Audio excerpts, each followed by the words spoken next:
On essaiera un jour de faire une grande cantine gratos. Yes, we can. Serge Gainsbourg, bonjour. Il n'y a eu qu'un vainqueur, c'est l'espoir. Europe 1. Et à 7h24 sur Europe 1, c'est l'heure du jour où. Et ce matin, un souvenir qui date d'avant la création d'Europe 1. Le 10 janvier 1929 paraissait, lors d'Autriche, le premier album de Tintin signé Hergé, Tintin au pays des soviets.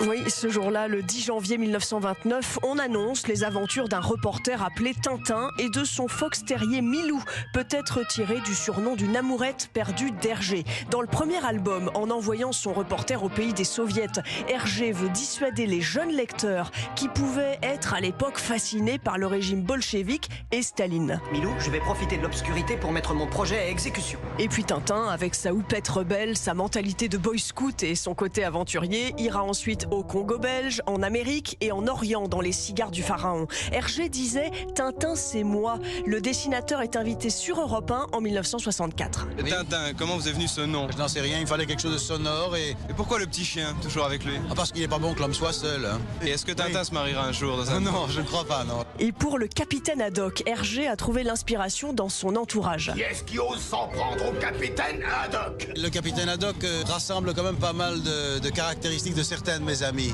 Alors j'en ai fait un personnage, enfin un peu moins parfait que Tintin, quoi. Et que pensent les lecteurs de Tintin? Témoignages recueillis en 1983 à la mort d'Hergé. Il y avait l'Amérique, on pouvait un peu voyager, c'était assez naïf, c'était simple, tout le monde pouvait comprendre, c'était bien, quoi. Ce qui m'a marqué, moi, ce que j'aimais, j'avais des garçons et c'était toutes les réflexions du capitaine Haddock.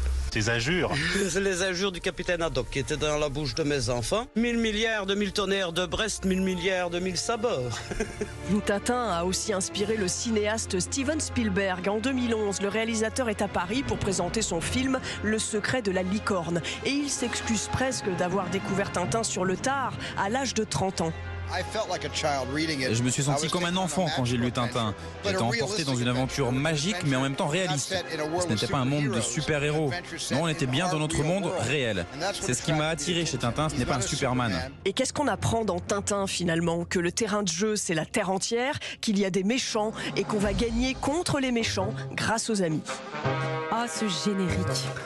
C'est vrai. Ah là là, vous la regardez. Merci beaucoup, Lord d'Autriche. Réalisation Sébastien Guidis. Il est l'heure de